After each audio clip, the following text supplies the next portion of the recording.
where the mind is without fear and the head is held high, where knowledge is free.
প্রিয় ছাত্র, তোমরা ইতিমধ্যেই আমার বিগত কিছু ক্লাস আমি আশা করি যে তোমরা দেখেছো। আমি তন্ময় পাণ্ডে, ডাল্লা চন্দ্রমোহন বিদ্যা মন্দিরের শিক্ষক।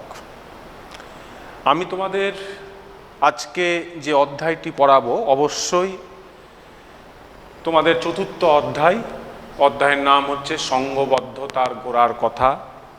ইতিমধ্যে তোমাদের কিছু ক্লাস হয়ে গিয়েছে এই অধ্যায়ের, আমি সেটা অবগত। তোমরা কন্টিনিউ আমাদের এই ক্লাসগুলোর সঙ্গে টাচে থাকলে তোমরা অবশ্যই দেখতে পাবে বা পাচ্ছ।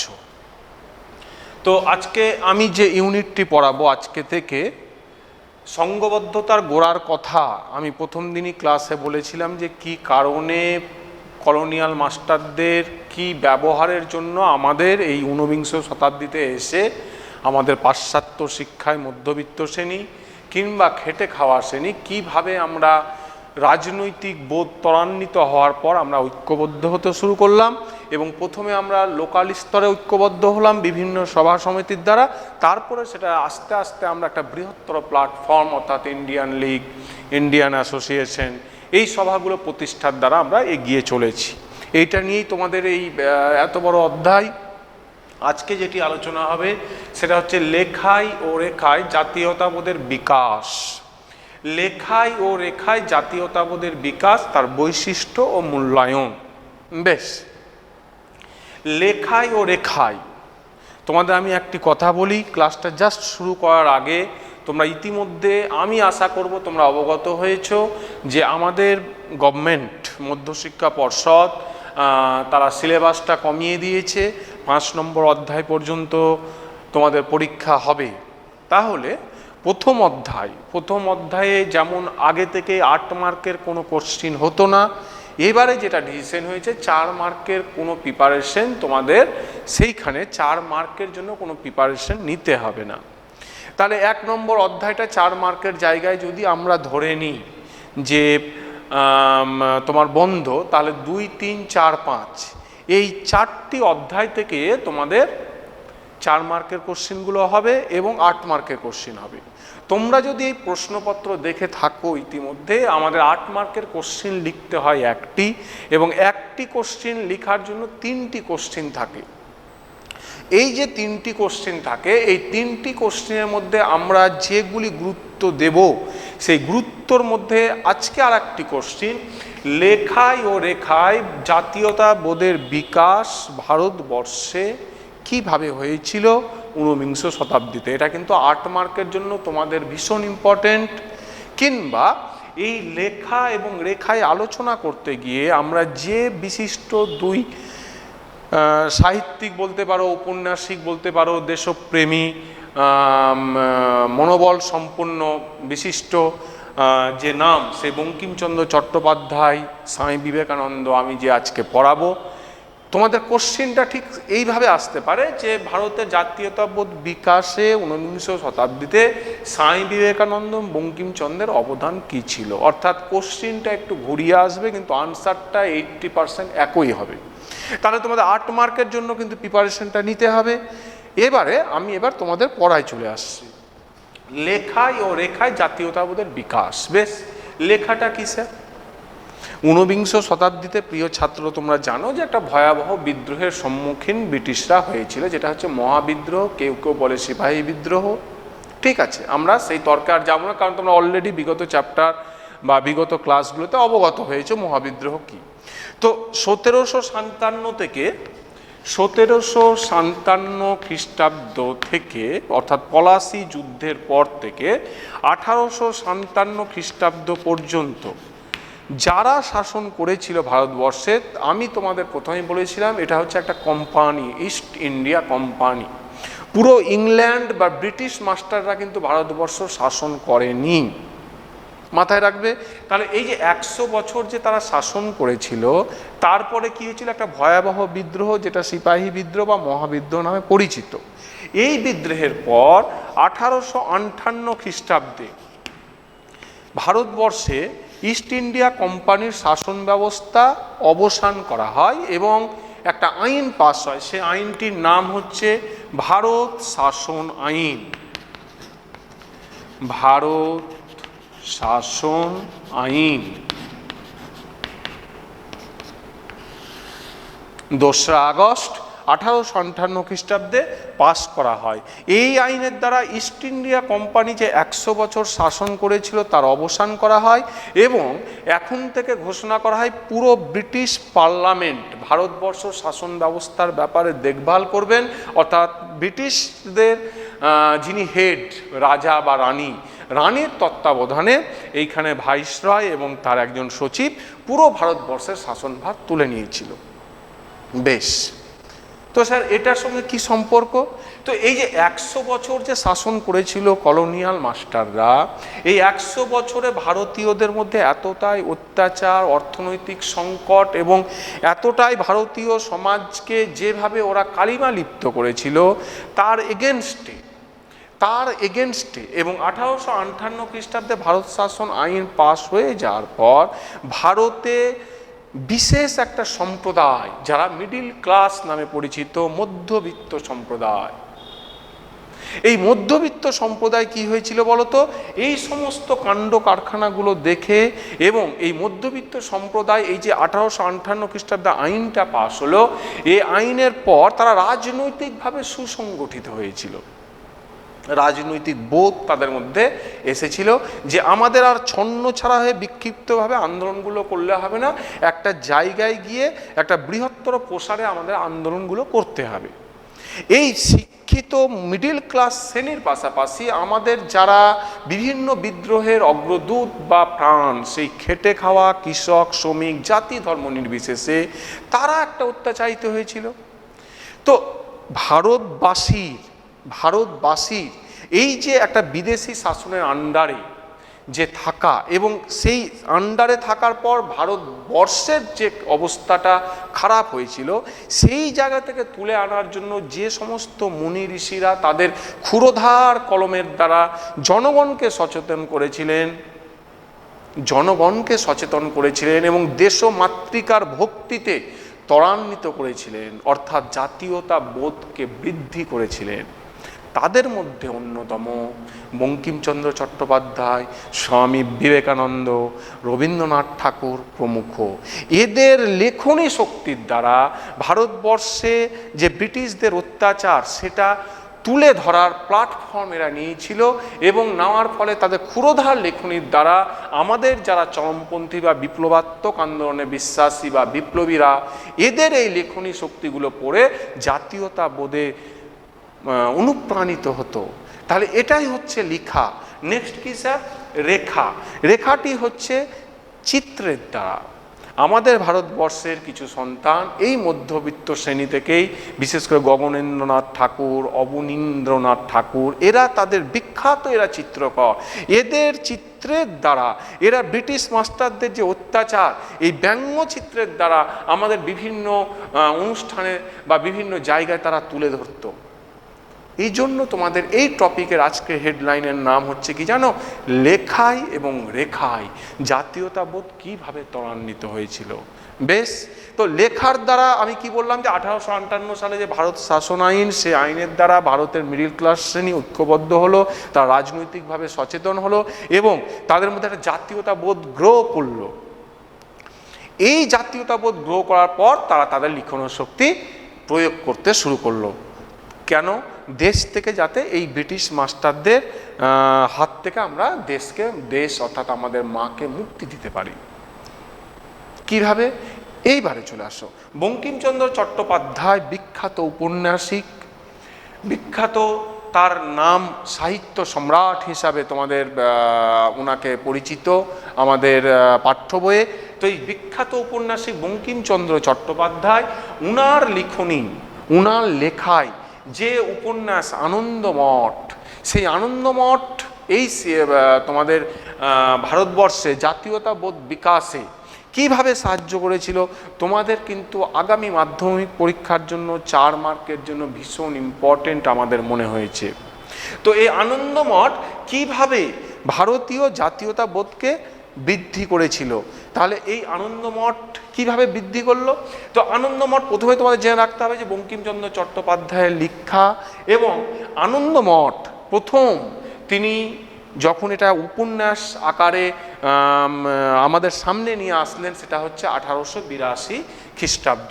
1882 খ্রিস্টাব্দ এই সালে 15ই ডিসেম্বর যত সম্ভব প্রথম আনন্দমঠ আমাদের সামনে প্রকাশ হলো। কে প্রকাশ করলেন? বঙ্কিমচন্দ্র চট্টোপাধ্যায়। বেশ, আনন্দমঠের পটভূমিটা কি ছিল? আমি তোমাদের বললাম যে আনন্দমঠের মেন পটভূমি ছিল বঙ্কিমচন্দ্র চট্টোপাধ্যায় তার উপন্যাসে তুলে ধরেছিলেন যে নিজের দেশে এই যে কলোনিয়াল মাস্টাররা আমাদের উপর অত্যাচার চালিয়েছে এবং আমরা যেভাবে নিজের দেশে আজকে অসহায় হয়ে আছি, সেই পুরো পরিস্থিতিটাকে তিনি তুলে ধরেছেন। তুলে ধরে ইয়ং জেনারেশনকে তিনি একটা তার তৈরি সন্তান দলের দ্বারা কিভাবে উদ্বুদ্ধ করেছেন, সেটাই হচ্ছে এই তোমার আনন্দমঠের মূল উপজীব্য বিষয়। আর কি আছে স্যার? আনন্দমঠ উপন্যাসে উনি 76-এর মন্বন্তর এবং ফকির ও সন্ন্যাসী বিদ্রোহের যে করুণ কাহিনী, সে কাহিনী তুলে ধরেছিলেন। তোমাদের হয়তো মনে হবে স্যার 76-এর মন্বন্তরটা কি?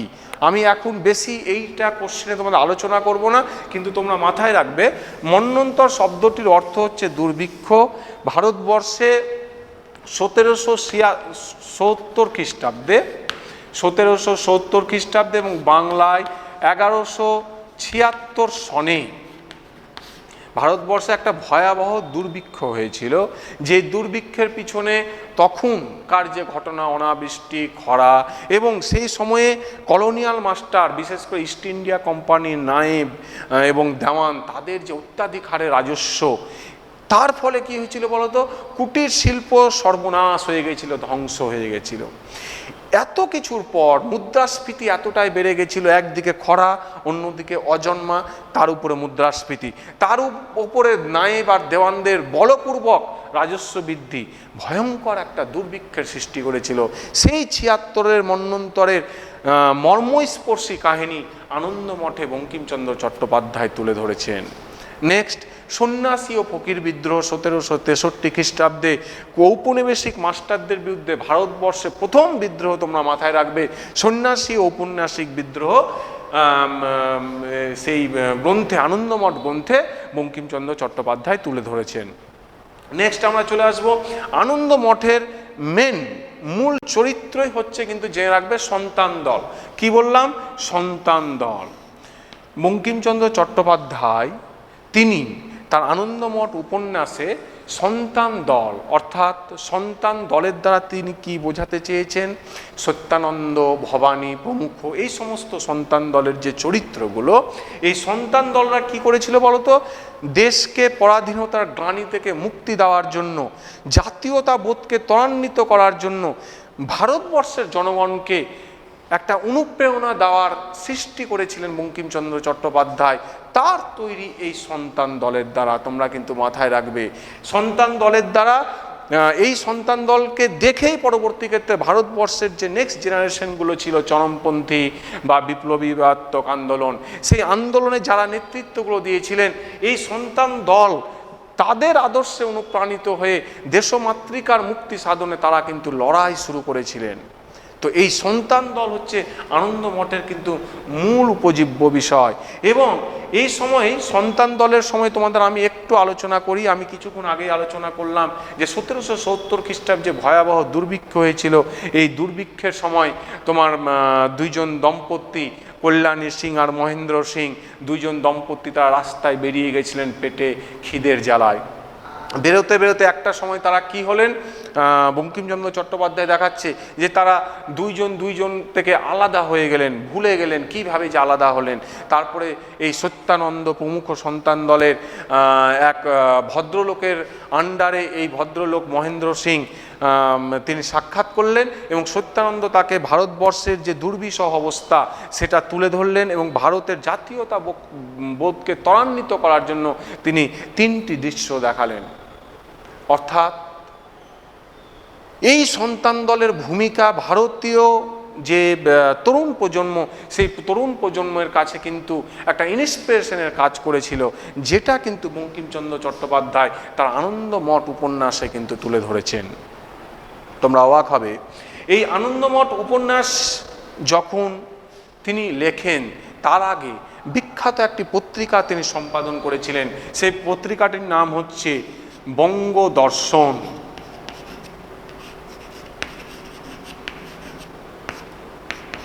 বঙ্গদর্শন তোমরা দেখতে পাচ্ছ 1872 খ্রিস্টাব্দে তিনি একটি পত্রিকা লিখেন, সেই পত্রিকাটির নাম হচ্ছে বঙ্গদর্শন। এই পত্রিকায় বিখ্যাত গান, ভারতবর্ষের যেটা জাতীয় সঙ্গীত তোমরা মাথায় রাখবে, বন্দে মাতরম সঙ্গীতটি তিনি লিখেন। কত খ্রিস্টাব্দে লিখেন? বন্দে মাতরম।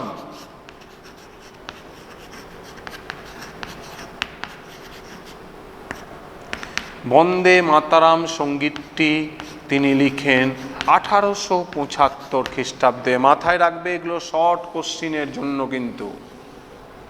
এই বন্দে মাতরম সঙ্গীত শোনা যায় যে আমাদের রাষ্ট্রীয় গুরু সুরেন্দ্রনাথ ভট্টাচার্যের অনুপ্রেরণায় বঙ্কিমচন্দ্র চট্টোপাধ্যায় এই বন্দে মাতরম সঙ্গীতটি কিন্তু লিখেন। কত খ্রিস্টাব্দে লিখেন স্যার? 1875 খ্রিস্টাব্দে। মাথায় রাখবে তোমাদের 1 মার্ক এবং 2 মার্কের কোশ্চিনের জন্য। বেশ, এই বন্দে মাতরম সঙ্গীতকে সুর দিয়েছিলেন কে স্যার? সুরকার লাগে তো একটা গান হলে, সুর দিয়েছিলেন যদু ভট্ট। ভিভিআই নামটি মাথায় রাখবে, যদু ভট্ট।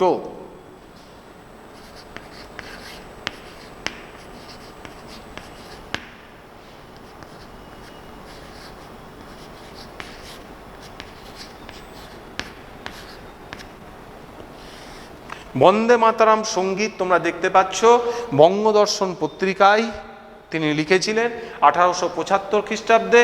সুরকার অর্থাৎ গানটির সুর দিয়েছিলেন যদু ভট্ট।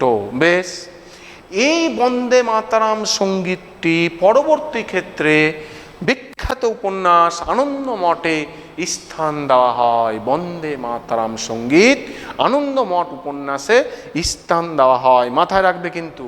তো এই যে আনন্দমঠ উপন্যাস, এই আনন্দমঠ উপন্যাসের মূল চরিত্র যেমন সন্তান দল ছিল, আর এই আনন্দমঠ উপন্যাসের বিখ্যাত যে একটা ক্রাইটেরিয়া বলতে পারো, সে হচ্ছে বন্দে মাতরম সঙ্গীত। যে সঙ্গীত পড়ে বিপ্লবী আন্দোলন, বিশেষ করে স্বাধীনতা আন্দোলনের সঙ্গে যুক্ত যে আন্দোলনগুলো, সেই আন্দোলনের সময় বিপ্লবীরা এই গান গেয়ে বিপ্লবে নিজেদেরকে অনুপ্রাণিত করতে এবং ঝাঁপিয়ে পড়তো। শুধু তাই নয়, আন্দোলনের সময় যাদের বিচারের সময় ফাঁসি হতো, কি হতো জানো প্রিয় ছাত্র? বিচারে ফাঁসির মঞ্চে বিপ্লবীরা যখন যাচ্ছে, দেশমাতৃকার সেই গান বন্দে মাতরম সঙ্গীত। দেখো, ভাবো তোমরা, জাতীয়তাবোধটা কতটা ত্বরান্বিত করেছিল আনন্দমঠ উপন্যাস। ফাঁসির মঞ্চে যাচ্ছে একজন বিপ্লবী, কিন্তু মনের মধ্যে জোরে করে গান করছে বন্দে মাতরম। তো এই বন্দে মাতরম সঙ্গীত আনন্দমঠ উপন্যাসের একটা বিষয়, যেটার দ্বারা ভারতীয় বিপ্লবীদেরকে অনেকাংশে এটা উদ্বেলিত করেছিল এই আনন্দমঠ উপন্যাস। এই আনন্দমঠ উপন্যাসটি যখন লেখা হয় তখন বঙ্কিমচন্দ্র চট্টোপাধ্যায় প্রয়াত দীনবন্ধু মিত্রের স্মৃতিতে এই উপন্যাসটি লিখেছিলেন আনন্দমঠ। এটার ইংরেজি নাম দ্য অ্যাবে অফ বিলস। আমি এটা লিখে দিচ্ছি তোমাদের শর্ট পরীক্ষার জন্য, ভীষণ ইম্পর্টেন্ট। ইংরেজি অনুবাদ দ্য অ্যাবে অফ বিলস।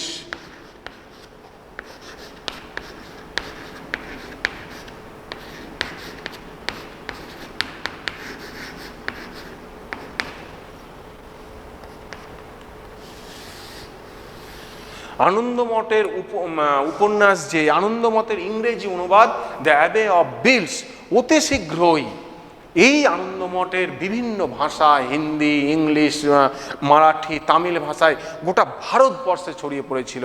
উপন্যাসটি এতটাই জাতীয়তাবোধকে ত্বরান্বিত করত। তো এই অ্যাবে অফ বিলস সেই দীনবন্ধু মিত্রের কে উৎসর্গ করে সেই বঙ্কিমচন্দ্র চট্টোপাধ্যায় সেই সময় ইংরেজিতে এটা লিখেছিলেন। যাই হোক, আনন্দমঠ উপন্যাস। তো এই আনন্দমঠ উপন্যাসের ইংরেজি নাম বললাম যেটা দ্য অ্যাবে অফ বিলস। তার পরবর্তী ক্ষেত্রে এর যে মেন বিষয়বস্তু তোমরা জানতে পারলে, যে বন্দে মাতরম সঙ্গীত। এই বন্দে মাতরম সঙ্গীতটি সুর দিয়েছিলেন যদু ভট্ট। এই সঙ্গীত গেয়ে 1985 খ্রিস্টাব্দে বিপ্লবীরা বিপ্লবে ঝাঁপিয়ে পড়ত।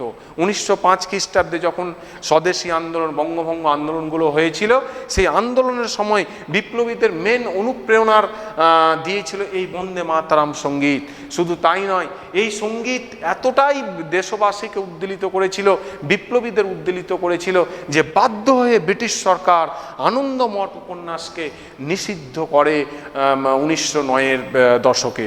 1909 খ্রিস্টাব্দের এই সালের আশেপাশে আমাদের আনন্দমঠ উপন্যাসকে পুরোটাই নিষিদ্ধ করে দেয় ব্রিটিশরা। বুঝতে পেরেছ?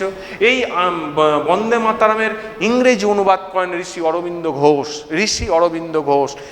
The mother I was to be, এইরকম একটা নামে তিনি এই বন্দে মাতরম সঙ্গীতটির একটা ইংরেজি অনুবাদ দেওয়ার চেষ্টা করেন। তো আনন্দমঠ উপন্যাস বঙ্কিমচন্দ্র চট্টোপাধ্যায়ের লেখা, রচনাকাল 1882 খ্রিস্টাব্দ। এই উপন্যাসের মেল বিষয়বস্তু বললাম যে আমরা যে ব্রিটিশদের আন্ডারে ছিলাম, এই পরাধীনতার গ্লানি থেকে নিজেদেরকে মুক্তি করে দেশের জাতীয়তাবোধকে ত্বরান্বিত করার জন্য আনন্দমঠ উপন্যাস ভারতবর্ষে একটা বিশেষ দিকচিহ্ন হয়ে থাকে। এই আনন্দমঠ উপন্যাসেই বঙ্কিমচন্দ্র চট্টোপাধ্যায় বলছেন যে দেশ মাতা হলেন মা, দেশপ্রেম হলো ধর্ম, দেশ সেবা হলো পূজা। কি সাংঘাতিক একটা ভালো কথা উনি বলেছেন। দেখো, দেশ মাতা হলেন মা, দেশ প্রেম হলেন ধর্ম, দেশ সেবা হলো পূজা। এক একটা বিপ্লবীর কাছে এইরকম এক একটা বাণী আনন্দমঠের উপন্যাস থেকে বিপ্লবীরা শুনত। তো এই আনন্দমঠ উপন্যাস ভারতবর্ষে যে জাতীয়তাবোধ, সেই জাতীয়তাবোধ বৃদ্ধিতে আনন্দমঠ উপন্যাসের মূল চরিত্র আমি তোমাদের বললাম সন্তান দল। সেই সন্তান দলের ভাবাবেগ এবং তাদের কাজ, তাদের দ্বারা ভারতবর্ষের বাকি যারা চরমপন্থী বিপ্লবীরা ছিল তারা যাতে অতি সহজেই জাতীয়তাবোধে উদ্বেলিত হয়ে উঠতে পারে, এই জন্যই বঙ্কিমচন্দ্র চট্টোপাধ্যায় তার আনন্দমঠ উপন্যাসটি আমাদের সামনে তুলে ধরেছিলেন। এবং এই আনন্দমঠ উপন্যাসের জন্যই তাকে বলা হয়েছে অধ্যাপক Hirendranath Dutta the real father of Indian nationalism. The real father of Indian nationalism কে কথাটি বলেছে? অধ্যাপক হীরেন্দ্রনাথ দত্ত। এটা তোমাদের 1 বা 2 মার্কে ভীষণ ইম্পর্টেন্ট, আমি তোমাদের লিখে দিচ্ছি।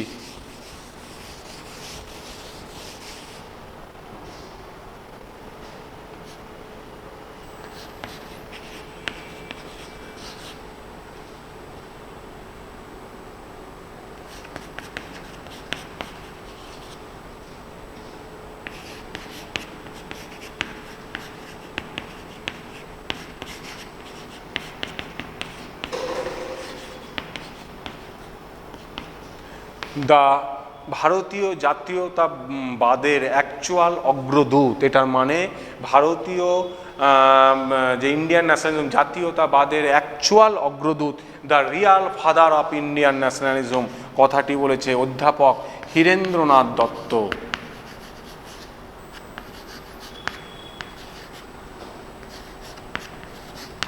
তোমরা দেখতে পাচ্ছ তাহলে আনন্দমঠ উপন্যাসের যে ইংরেজি নাম the abbey of bits, Anandamath উপন্যাসের যে মেন বিষয়বস্তু আনন্দমঠ, তার যে বিষয়বস্তু বন্দে মাতরম সঙ্গীত, কবে লেখা হয়েছিল, কে সুর দিয়েছিল, আনন্দমঠ উপন্যাসের প্রেক্ষাপটে হীরেন্দ্রনাথ দত্ত কাকে বা বঙ্কিমচন্দ্র চট্টোপাধ্যায়কে কি উপাধি দিয়েছে, the real father of Indian nationalism, এই শব্দগুলি তোমাদের মাধ্যমিকের জন্য ভীষণ ইম্পর্টেন্ট, মাথায় রাখবে। তাহলে আমি এবারে আনন্দমঠ উপন্যাসটি ভারতের জাতীয়তাবোধকে কিভাবে বৃদ্ধি করেছিল, তোমাদের এবারে মাধ্যমিকের 4 মার্কের জন্য কিন্তু ভীষণ ইম্পর্টেন্ট, এটা তোমাদের মাথায় রাখতে হবে। বেশ, আনন্দমঠ উপন্যাসটি হলো। এরপরে আমরা আসব বর্তমান ভারত। বর্তমান ভারত এটি একটি গ্রন্থ যেটা স্বামী বিবেকানন্দ লিখেছিলেন। তোমাদের আমি ক্লাস শুরুর প্রথমেই বলেছিলাম যে লেখায় ও রেখায় জাতীয়তাবোধের বিকাশ কিভাবে ত্বরান্বিত হয়। তো লেখনীর দ্বারা আমরা আলোচনা করছি। আনন্দমঠটি হলো। এবারে হচ্ছে নেক্সট তোমাদের সিলেবাসের অন্তর্ভুক্ত বর্তমান ভারত, স্বামী বিবেকানন্দের লেখা। কোন প্রেক্ষাপটে তিনি লিখেছিলেন সেটা নিয়ে আমরা আলোচনা করব, এবং বর্তমান ভারত ভারতের জাতীয়তাবোধকে বৃদ্ধিতে কিভাবে সাহায্য করে, এটিও 4 মার্কের কোশ্চেন হতেই পারে। তো এবার আমরা চলে আসি বর্তমান ভারত, স্বামী বিবেকানন্দ। প্রিয় স্টুডেন্টস, তোমরা জানো যে স্বামী বিবেকানন্দ বিখ্যাত মিশন ও মঠ, রামকৃষ্ণ মিশন। আমি যেটা বলতে চাইছি তোমরা বুঝতে পেরেছো আশা করি। রামকৃষ্ণ মিশন, রামকৃষ্ণ মিশন প্রতিষ্ঠা করেছিলেন 1897 খ্রিস্টাব্দে। রামকৃষ্ণ মিশন ও মঠ সে 1897 খ্রিস্টাব্দে প্রতিষ্ঠা করেছিলেন। কে করেছিলেন? স্বামী বিবেকানন্দ। বেশ, রামকৃষ্ণের বাণী জীবজ্ঞানের শিব সেবা, তার যে বাণীগুলো ছিল এই বাণীগুলোকে জনমানসের মধ্যে কিভাবে বিস্তার করানো যায়, রামকৃষ্ণের যে সাধনা, তার যে আধ্যাত্মিক শক্তি, তার যে জীবন দর্শন ছাত্রছাত্রীদের মধ্যে কিভাবে আলোকপাত করা যায়, জনগণের মধ্যে তুলে ধরা যায়, তার জন্য স্বামী বিবেকানন্দ 1897 খ্রিস্টাব্দে রামকৃষ্ণ মিশন এবং মঠ প্রতিষ্ঠা করেছিলেন। এই রামকৃষ্ণ মিশন এবং মঠের মুখবন্ধ, অর্থাৎ তোমরা অবগত হয়েছ আমার বিগত ক্লাসগুলোতে যে কোনো সময় একটা অ্যাসোসিয়েশন প্রতিষ্ঠা করতে গেলে বা যে কিছু একটা কোনো কাজ করতে গেলে তার একটা মুখপত্র লাগে, অর্থাৎ যেটার দ্বারা চারিদিকে জনগণ সচেতন হবে এবং পড়ে বুঝতে পারবে যে ওই মিশন বা ওই সভা সমিতির উদ্দেশ্যটা কী। অর্থাৎ একটা পত্রিকা, মুখবন্ধ হচ্ছে সেই সংগঠনের বা সেই প্রতিষ্ঠানের একটা পত্রিকা। বেশ, তো রামকৃষ্ণ মিশন ও মঠের মুখবন্ধ বা পত্রিকাটি ছিল, তার নাম হচ্ছে উদ্বোধন।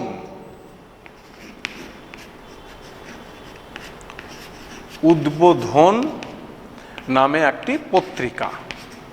বেশ, তোমরা দেখতে পাচ্ছ এই উদ্বোধন পত্রিকায় 1899 খ্রিস্টাব্দে স্বামী বিবেকানন্দ বিভিন্ন ধরনের প্রবন্ধ লেখেন। আমরা যে বাড়িতে আনন্দবাজার, বর্তমান, উত্তরবঙ্গ সংবাদ, যে যেটা পেপার বাবা মায়েরা যে পড়ে বা আমরা পড়ি, তোমরা দেখে থাকো, সেই পেপারের ভেতরে কি থাকে? বিভিন্ন খবরাখবর থাকে, তাছাড়াও বিভিন্ন প্রবন্ধ থাকে, যে প্রবন্ধগুলো পড়ে জনগণকে সচেতন করা হয় এবং বর্তমান প্রেক্ষাপটগুলো তুলে ধরা হয়, তাই তো? ঠিক এই রামকৃষ্ণ মিশন ও মঠের মেন যে মুখবন্ধ বা পত্রিকাটি ছিল উদ্বোধন, সেই 1899 খ্রিস্টাব্দে পত্রিকায় স্বামী বিবেকানন্দ বিভিন্ন প্রবন্ধ লিখতে শুরু করেন। এই প্রবন্ধ পরিব্রাজক, ইস্ট ওয়েস্ট বা বর্তমান ভারত, এই যে এতগুলো প্রবন্ধ, তার মধ্যে বর্তমান ভারত ছিল একটা গুরুত্বপূর্ণ স্থান অধিকার করেছিল জাতীয়তাবোধ বিকাশে। প্রিয় ছাত্র, তোমরা মাথায় রাখবে। তো প্রথমে এই বর্তমান ভারত স্বামী বিবেকানন্দ উদ্বোধন পত্রিকায় প্রবন্ধাকারে তিনি লিখতে থাকেন। বেশ, 1905 খ্রিস্টাব্দে, কবে বললাম আমি? 1905 খ্রিস্টাব্দে স্বামী শুদ্ধানন্দ তিনি এই যে লেখনী প্রবন্ধগুলো ছিল বর্তমান ভারতে, সেগুলোকে নিয়ে একটা গ্রন্থ আকারে প্রকাশ করেন। বোঝাতে পারলাম? তাহলে মিশন ও মঠের যে মেন পত্রিকা উদ্বোধন, সেইখানে বর্তমান ভারত প্রবন্ধাকারে লেখা হতো। এই বর্তমান ভারতকে পরে গ্রন্থাকারে প্রকাশ করে 1905 খ্রিস্টাব্দের স্বামী শুদ্ধানন্দ স্বদেশী এবং বঙ্গভঙ্গ আন্দোলনের সময়। বেশ, তাহলে বর্তমান ভারত গ্রন্থটি লেখা হলো স্বামী বিবেকানন্দের। বেশ, এই বর্তমান ভারত থেকে আমরা কি জানতে পারি? প্রিয় ছাত্র, স্বামী বিবেকানন্দের ইতিহাস তোমাদের যদি আমি এখন আলোচনা করি, তাহলে তার ক্লাস নিয়ে আমাদের ক্লাসটি শেষ হয়ে যাবে। আমরা স্বামী বিবেকানন্দের সম্বন্ধে এত বিস্তর আলোচনায় আমরা যাব না, আশা করি তোমরা অনেকেই জানো, অবগত হয়েছো। আমাদের যেটি সিলেবাসের অন্তর্ভুক্ত আজকে, সেটি হচ্ছে বর্তমান ভারত পত্রিকাটি ভারতবর্ষের জাতীয়তাবোধকে কিভাবে বৃদ্ধি করে। বেশ, তো এই বর্তমান ভারতে স্বামী বিবেকানন্দ কি লিখেছিলেন জানো? তিনি, স্বামী বিবেকানন্দ উপলব্ধি করেছিলেন যে গোটা পৃথিবীর ইতিহাস ব্রাহ্মণ, ক্ষত্রিয়, বৈশ্য, শূদ্র এই 4টি জাতির দ্বারা শাসিত হয়। উনি বলছেন যে গোটা পৃথিবীর ইতিহাস ব্রাহ্মণ, ক্ষত্রিয়, বৈশ্য, শূদ্র 4টি জাতির দ্বারা শাসিত হয়। বেশ, এবং ইতিহাস তিনি অধ্যয়ন করতে গিয়ে দেখছেন ইতিহাস হচ্ছে শ্রেণী সংগ্রামের একটা হাতিয়ার। শ্রেণী সংগ্রামের হাতিয়ার, এটা স্বামী বিবেকানন্দ উপলব্ধি করছেন। এবং ভারতবর্ষের ক্ষেত্রে তিনি যেটা বলছেন যে ভারতবর্ষে ব্রাহ্মণ ক্ষত্রিয়দের যুগ শেষ হয়ে গিয়েছে, বৈশ্যদের যুগ শেষ হতে চলেছে, শূদ্রের জাগরণ ঘটবে। এটা তার নিজস্ব উপলব্ধি, এবং তার এই নিজস্ব উপলব্ধিটা তিনি তার মুখের ভাষায় বলার পাশাপাশি তিনি তার বিখ্যাত প্রবন্ধ বর্তমান ভারতে লিপিবদ্ধ করছেন। কি করছেন তাহলে আবার বলি আমি? তিনি বলছেন যে ইতিহাস সৃষ্টির পর, অর্থাৎ আজ থেকে 10,000 বছর আগে তিনি বলছেন যে ব্রাহ্মণরা পৃথিবীতে প্রথম রাজ করত। কিভাবে? এই ব্রাহ্মণরা, তারা রাজা রানী বা নিপ্রতি হিসাবে না থাকলেও ব্রাহ্মণদের বেদ বুদ্ধির দ্বারা, শক্তির দ্বারা তারা অতি সহজে রাজা রানীদের নিয়ন্ত্রণ করতে পারত, এবং এই রাজা রানীরা তাদের কথা শুনেই দেশ শাসন করত। বোঝা গেল? তাহলে প্রথম যুগটি ছিল আর্য সভ্যতার শেষ পর্যন্ত ব্রাহ্মণদের যুগ। স্বামী বিবেকানন্দ বর্তমান ভারতে ইতিহাসের বিশ্লেষণটি গিয়ে করতে বলছেন যে যখন থেকে বৌদ্ধ জৈন ধর্মের উৎপত্তি, সেইখান থেকে বৌদ্ধ জৈন ধর্মের উৎপত্তি, সেইখান থেকে মুঘল সাম্রাজ্যের অবসান, সেই পর্যন্ত তিনি এটাকে বলছেন যে এই যুগটি ছিল ক্ষত্রিয়ের যুগ। তাহলে প্রথমে তিনি কি বললেন? প্রথমে বললেন যে এই সমাজ বা পৃথিবীকে শাসন করেছে ব্রাহ্মণরা। তারপরে তিনি বলছেন যে ক্ষত্রিয়রা, গৌতম বুদ্ধ থেকে শুরু করে জৈন ধর্মের ওই সময় তোমার মহাবীর থেকে শুরু করে চন্দ্রগুপ্ত মৌর্য, রাজা অশোক, সমস্ত ছিলেন ক্ষত্রিয়ের সন্তান। তো স্বামী বিবেকানন্দ বলছেন যে এই ক্ষত্রিয়রা তাদের শক্তি এবং অস্ত্রের দ্বারা ব্রাহ্মণদের পদানত করার পরে তারা নিজেরাই ক্ষমতার মেন অধিষ্ঠায় উঠে আসে। তো এই যুগটাকে তিনি বলছেন ক্ষত্রিয়ের যুগ। বেশ, তো স্যার তোমাদের মনে প্রশ্ন, স্যার মুঘল যুগটা? হ্যাঁ, মুঘল যুগেও রাজারা, সেখানে তো আমরা রাজা টার্মটা হচ্ছে প্রাচীন যুগে, মুঘল যুগে সুলতানরা নিজেরাই কিন্তু ছিলেন একনিষ্ঠ সর্বে সর্বা। উনারা যেটা বলছেন সেটাই কিন্তু তার রাষ্ট্রীয় শাসনে প্রতিফলিত হতো। অর্থাৎ এই মুঘল সাম্রাজ্যের শেষ পর্যন্ত স্বামী বিবেকানন্দ তার যে বর্তমান ভারতে তিনি বলছেন এটা ক্ষত্রিয়ের যুগ। নেক্সট স্যার 3 নম্বরে উনি বলছেন 1 নম্বর ব্রাহ্মণদের যুগ, 2 বললাম ক্ষত্রিয়, 3 নম্বরে উনি বলছেন যে ব্রিটিশরা যখন ভারতবর্ষে শাসন করতে আসলো, দেখো কি সুন্দরভাবে বলছেন। তো ব্রিটিশ মাস্টাররা এখানে কি জন্য এসেছিল? অবশ্যই তাদের ক্যাপিটালিস্ট শক্তি, তারা ক্যাপিটাল ইনকামের জন্য, অর্থাৎ অর্থনৈতিক যে সিস্টেম, ভারতবর্ষের সমস্ত জিনিস, ড্রেন থিওরি তোমরা পড়বে, সম্পদ নিষ্কমনের দ্বারা সমস্ত অর্থ, আমাদের ভারতবর্ষের সমস্ত অর্থ তারা এই নিজেদের দেশে নিয়ে গেছিলেন। অর্থাৎ এই সময় স্বামী বিবেকানন্দ বলছেন ব্রিটিশ যুগের পরবর্তী অধ্যায় থেকে এই যুগটা হচ্ছে বৈশ্যদের যুগ, অর্থাৎ সম্পদ প্রাচুর্যের যুগ। তিনি স্বামী বিবেকানন্দ বলছেন এই বিদ্যা, অস্ত্র এবং অর্থের দ্বারা ক্রমানুযায়ী ব্রাহ্মণ, ক্ষত্রিয়, বৈশ্যরা এই যুগগুলিকে শাসন করে এসেছেন এবং বৈশ্যের যুগ শেষ হয়েছে। এইবার যে যুগটি আসবে সেই যুগটি হচ্ছে শূদ্রের যুগ, অর্থাৎ শূদ্ররা দেশ শাসন করবেন। তাহলে এতদিন যে তারা শাসিত ছিল, ব্রাহ্মণ, ক্ষত্রিয়, বৈশ্যের দ্বারা এরা অত্যাচারিত হয়েছিল, শাসিত হয়েছিল, এইবার এদের সমস্ত ক্ষমতাটা আসবে শূদ্রের হাতে, শূদ্ররা প্রকৃত দেশ শাসন করবেন। এবং তিনি বলছেন এই সময়ে ভারতবর্ষের প্রকৃত যে স্বাধীনতা, সকলের জনগণ যখন তারা স্বাধীনতার ভোগ উপভোগ করবেন, এই সময়ে শূদ্ররা যখন দেশটা শাসন করবেন। তো ইতিহাসের বিশ্লেষণ তিনি বর্তমান ভারত গ্রন্থে ঠিক এইভাবে তিনি তুলে ধরেছেন যে ব্রাহ্মণরা বিদ্যা, ক্ষত্রিয়রা হচ্ছে তোমার অস্ত্র বা শক্তি এবং বৈশ্যরা তাদের অর্থের দ্বারা নিচের সম্প্রদায়কে পদানত করে রেখে তারা দেশটা শাসন করেছিলেন। আর বর্তমান ভারত থেকে কি জানা যায়? বর্তমান ভারতে তিনি বলছেন দেশমাতৃকার প্রেমের কথা তিনি বলছেন, দেশ পরাধীনতার গ্লানি থেকে কিভাবে বেরিয়ে আসবে তার জন্য যুব সমাজকে তিনি সচেতন করছেন। তোমরা অবাক হবে যে এই সমস্ত গ্রন্থগুলো বা স্বামী বিবেকানন্দের লেখনী যে বই, এই বইগুলো নাকি আমাদের ভারতীয় বিপ্লবীরা সব সময় পড়তো, পড়ে তাদেরকে নিজেদেরকে উদ্বেলিত করতো, জাতীয়তা বোধ তাদের মধ্যে ত্বরান্বিত হতো। তিনি তার বর্তমান ভারতে মুক্তির বাণী, অর্থাৎ আমাদের যে এই যে দেশ, এই দেশকে পরাধীনতার শৃঙ্খল থেকে মুক্তির কথা তিনি বলছেন যে এই দেশ হচ্ছে আমার মা, এই মাকে উদ্ধার করতে হবে ব্রিটিশদের শাসন থেকে। আর কি বলছেন তিনি?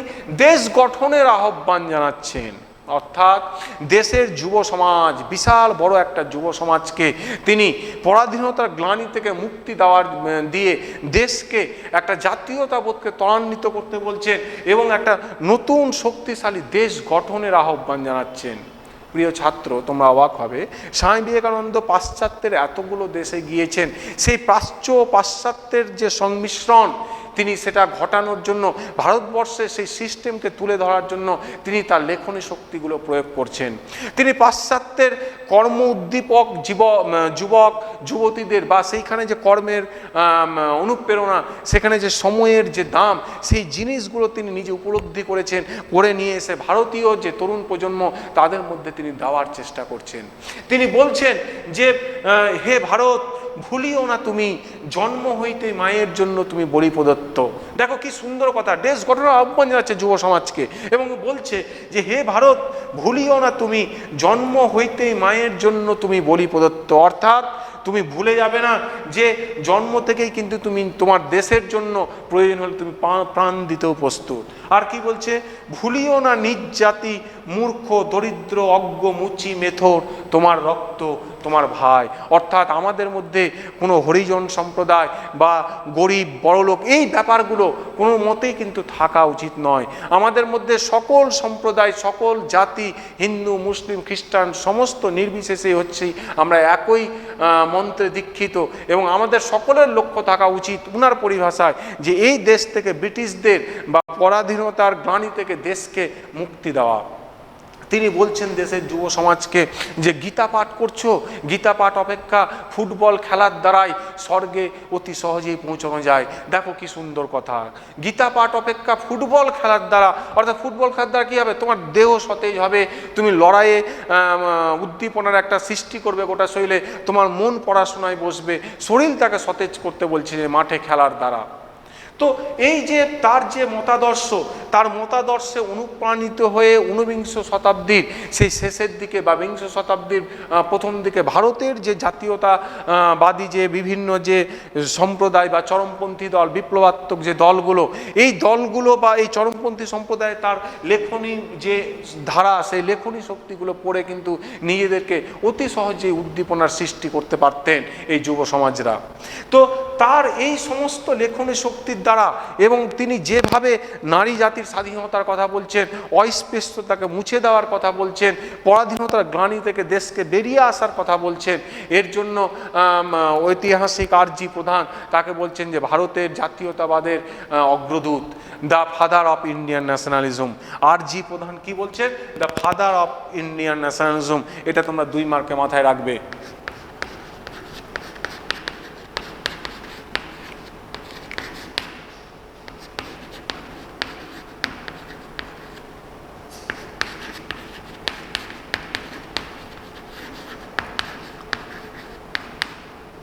The father of Indian nationalism কে বলছেন? আর.জি. প্রধান।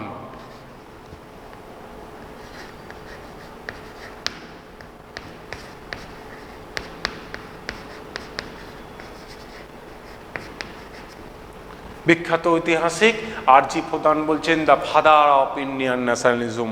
ভাবো কত বড় উপাধি ভারতীয় জাতীয়তাবাদের ফাদার, তাকে তিনি তুলে ধরছেন।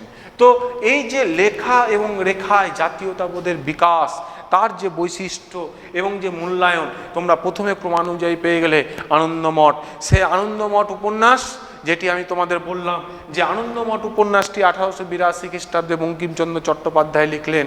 সেই আনন্দমঠ উপন্যাসটি তার যে বিখ্যাত পত্রিকা সেই বঙ্গদর্শন 1872 খ্রিস্টাব্দে তিনি লিখেছিলেন।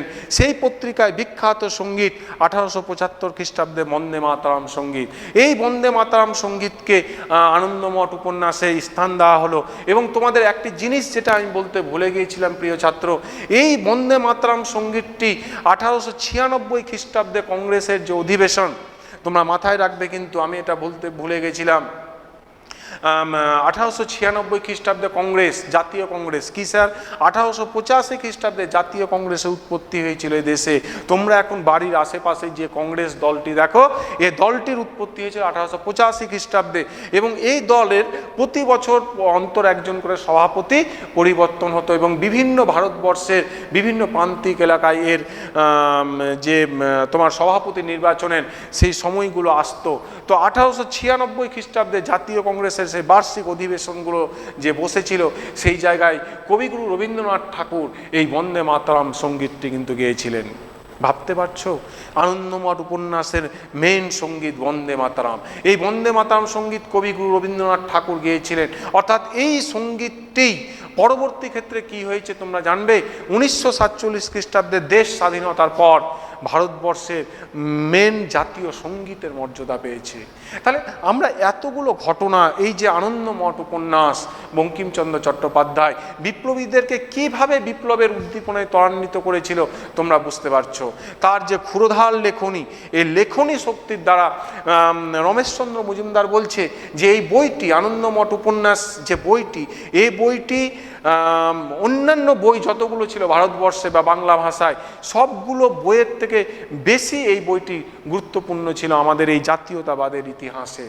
রমেশচন্দ্র মজুমদার নিজে বলছেন। এই জন্য হীরেন্দ্রনাথ দত্ত তাকে বলছেন the Real founder of modern Indian nationalism. তো এই গেছিল আনন্দমঠ উপন্যাস। তারপরে তোমাদের আমি যেটা এখন আলোচনা করছি বা করলাম সেটা হচ্ছে বর্তমান ভারত। সেই বর্তমান ভারত স্বামী বিবেকানন্দের লেখা, তোমরা মাথায় রাখবে। এটি হচ্ছে একটি প্রবন্ধ। এই প্রবন্ধটি পরে গ্রন্থাকারে স্বামী শুদ্ধানন্দ 1905 খ্রিস্টাব্দে এটি প্রকাশ করে।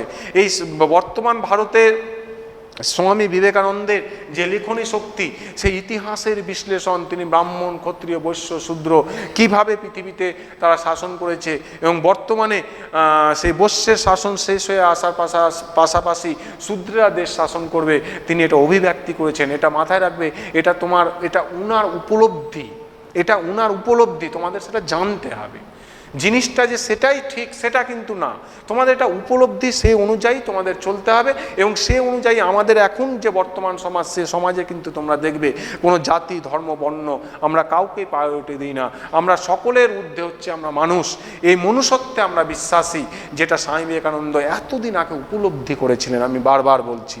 তো এই স্বামী বিবেকানন্দ তিনি ইতিহাসের বিশ্লেষণ এবং দেশ গঠনের আহ্বান এবং তার যে এই যে বর্তমান ভারতে তার যে অবদান, অস্পৃশ্যতা, হরিজন সম্প্রদায় এবং জাতি ধর্ম নির্বিশেষে সকলকে নিয়ে একটা দেশ গঠনের আহ্বান তিনি জানাচ্ছেন। তিনি বলছেন যে হে ভারত, ভুলিও না তুমি জন্ম হতে মায়ের জন্য তুমি বলি প্রদত্ত, ভুলিও না নিজ জাতি মূর্খ দরিদ্র অজ্ঞ মুচি মেথর তোমার রক্ত তোমার ভাই। অর্থাৎ সমগ্র জাতিকে তিনি সচেতন করছেন। এই সচেতনতার জন্য তার ক্ষুরধার লিখনির জন্য সেই ঊনবিংশ শতাব্দীর দ্বিতীয়ার্ধে বা শেষ লগ্নে তাকে ঐতিহাসিক আর্জি প্রধান বলেছেন the father of Indian nationalism. বুঝতে পেরেছ?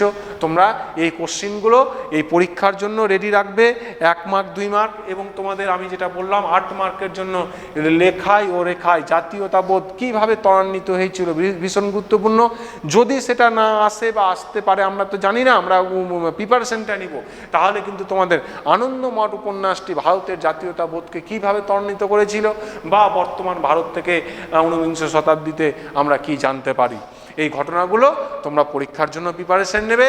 আমি তোমাদের বারবার বলছি, আমাদের ক্লাসগুলো মনোযোগ সহকারে যতটুকু সময় পারবে তোমরা দেখবে, এবং দেখার পর তোমাদের যদি কোনো মনে হয় যে কোনো কোশ্চিন বা কোনো কোয়ারি আছে, তোমরা সেই কমেন্ট বক্সে গিয়ে লিখতে পারো, কোনো রকম কোনো অসুবিধে নেই, আমরা সব সময় তোমাদের পাশে আছি। এই বলে আজকের ক্লাসটি আমি শেষ করছি। আগামী ক্লাসে তোমাদের আবার দেখা হবে।